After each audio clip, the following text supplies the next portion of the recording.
Hello everybody, welcome back to my channel. My name is Queenie. For those who don't know me, reviewing Married at First Sight season 10 episode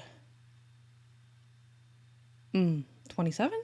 I think so. Only one person said that they're okay with me not bulking the videos even though I'm late, so this is for you. Nobody else had an argument, so we're just gonna keep doing it this way. Before I get into it, please make sure to like this video, subscribe, and hit the bell, and leave a comment down below. The episode starts, I think it started, with Cameron sharing that not only does he live far from civilization, he often goes to work in remote locations for several weeks at a time. There's some times where I'll be away for 5-6 weeks out remote with no phone service. I can't see myself leaving the territory, leaving my career, doing what I do. I don't think the plan is for you to move to Darwin because it's not going to change the fact if you're in Perth or in Darwin.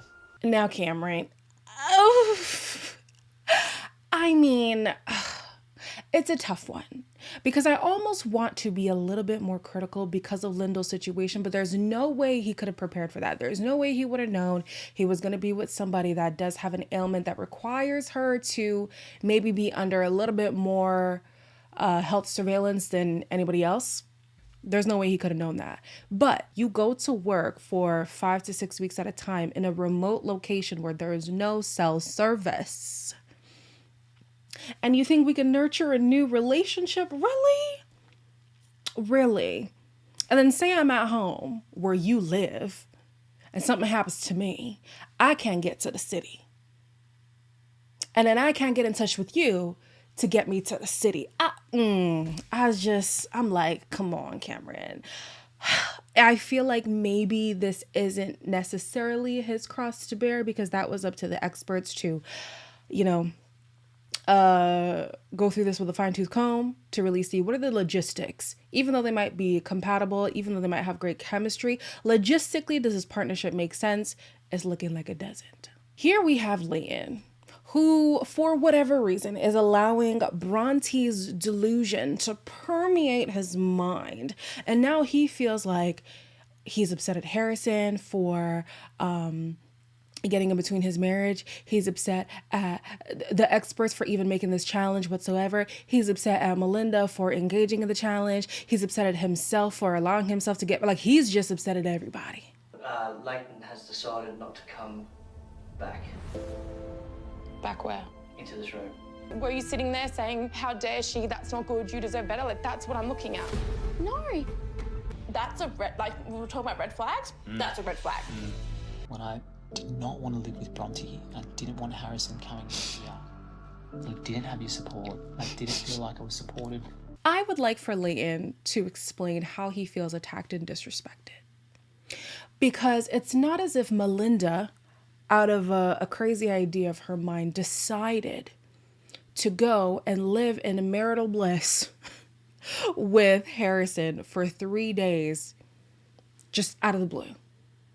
It's part of the process. You were in an experiment. The whole thing is an experiment. There's some kind of gain, supposedly, from everything that the experts challenge you to do. So how he's not seeing it that way, it's kind of confusing me. But then on the other hand, I'm like, if you are in tension with your partner, some people are able to handle conflict in the midst. Other people need to take some space. Clearly, these two are the type who need to take some space. However, Leighton, you should have been the one to relay that information. Because now how bad does it look if for 3 days your wife hasn't seen you and maybe hasn't even been in contact with you, and now when you're supposed to reunite, she's being told by a producer that you're not coming by and that you need space from her? That feels like a rejection. If it were me, that feels like a rejection. And for what? I'm doing something that is instructed by the experts who have our best interest at heart, who are looking for ways to strengthen our relationship, give us different insights, new perspectives and stuff. I'm doing this for us, for the greater good.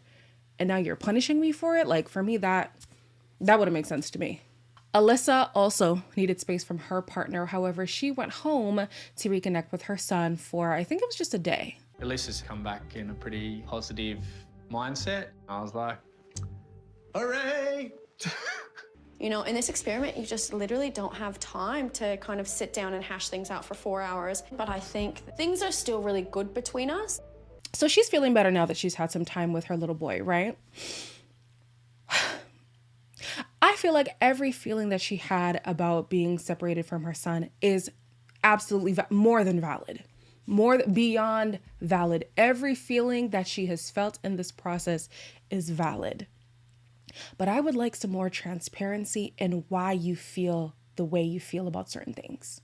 Because her projecting that Duncan isn't ready to be with a person who has a child, maybe she, as the person with the child, is not ready to be with somebody else. One of you guys in the comments said that her son is like 3 years old. That's a tender age. That's where the child is really latched on you. The toddler stage, you know what I mean? They're not in school yet. You want to be around. You don't want to miss the milestones and all that kind of stuff. Maybe you were not ready. And it's unfair to your partner that you keep projecting your unpreparedness on them.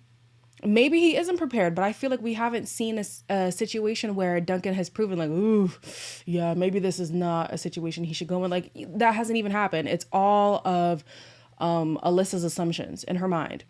So I'm glad that she's feeling better, but I'm like, girl, stop the foolishness, because it's not fair to you. It's not fair to Duncan. It's not fair to your kid. If you feel like you really should just go home and be with him, she's just annoying me.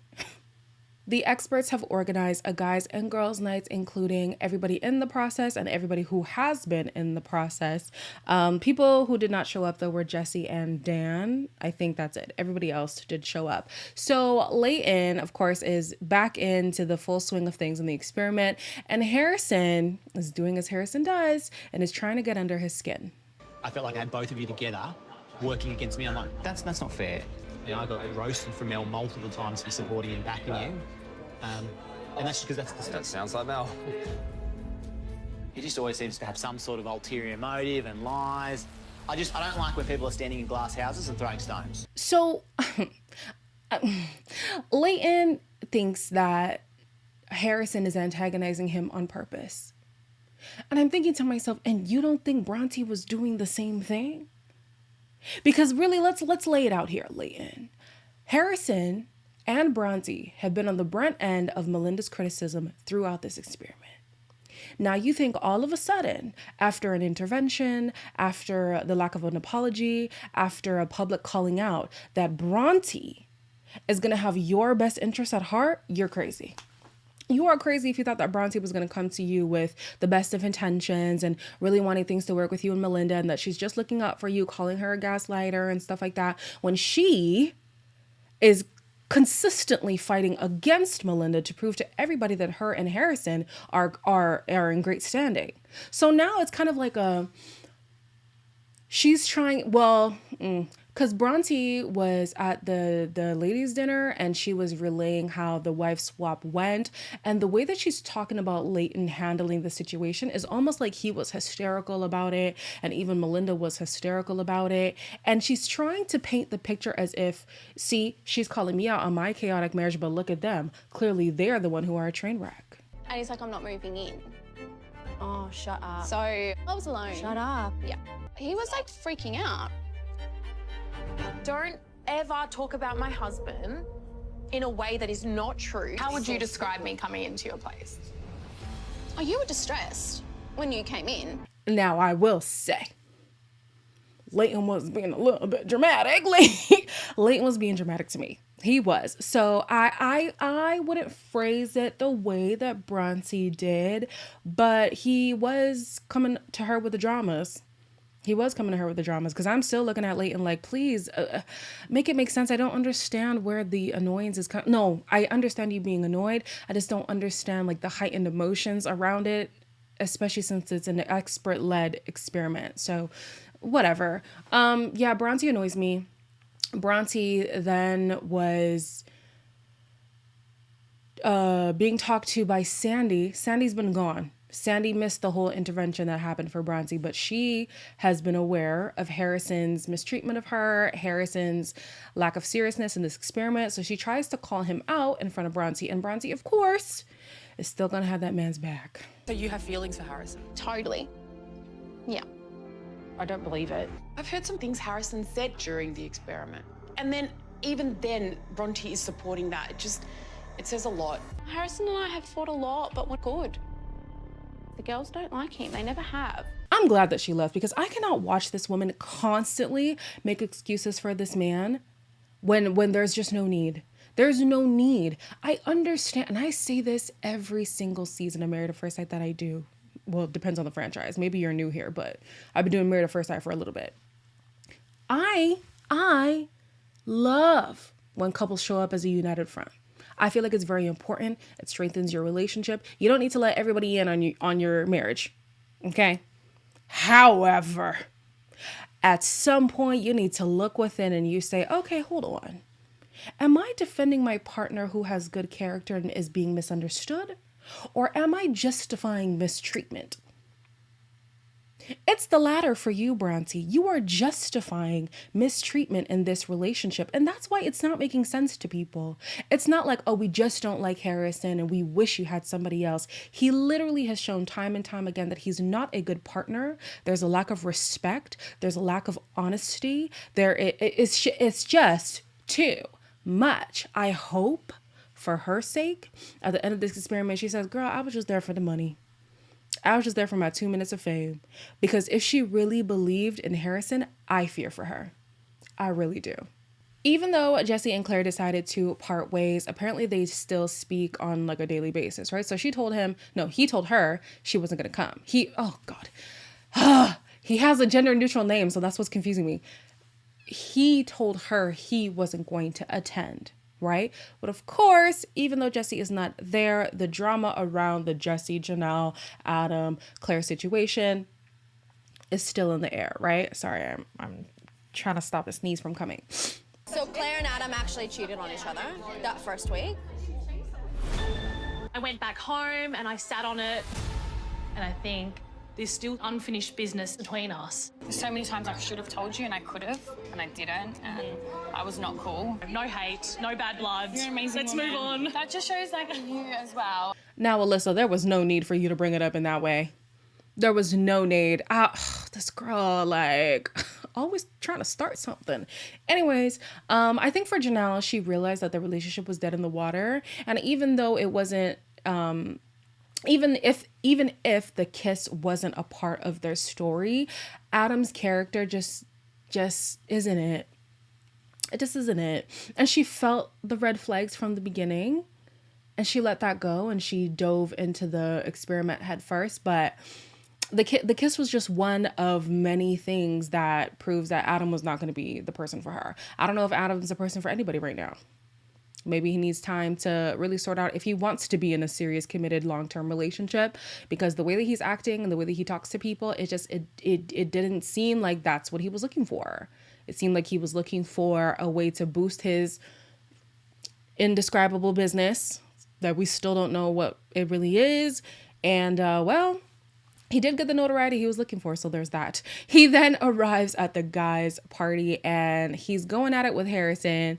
Basically, he's claiming he's remorseful, and Harrison doesn't buy it. I'm sorry for gaslighting, I'm sorry for kissing Claire, I'm sorry for all that shit. So what I see is a guy who's willing to throw the boys under the bus to save himself. Why is it to save myself? That's what you always do, Adam.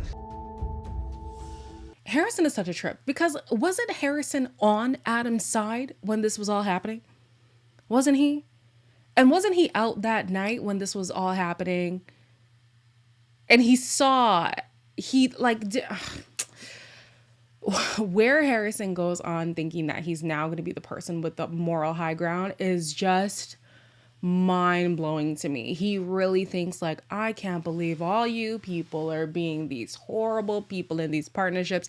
How dare you? You're not sorry. You're not remorseful. You're gaslighting your partner, when he is all those things and more. All those things and more. And what pisses me off the most is that when he's coming for the people he's coming for, 8 times out of 10, he's correct. I just don't like the messenger. So I'm not trying to take the message. I don't like that it's coming from Harrison. Now, do I believe Adam's apology? It doesn't really matter. Janelle's not with him anyway, so it is what it is. It seems like she has no interest at all being with him. I was even seeing in the blogs that apparently Janelle and Jesse have been kicking it. So it seems like they are doing just fine. As always, please make sure to like, comment, share, and subscribe. I think the next one is the last one for the week, right? If not, I will bulk them. And if it is, I'll see you guys next week.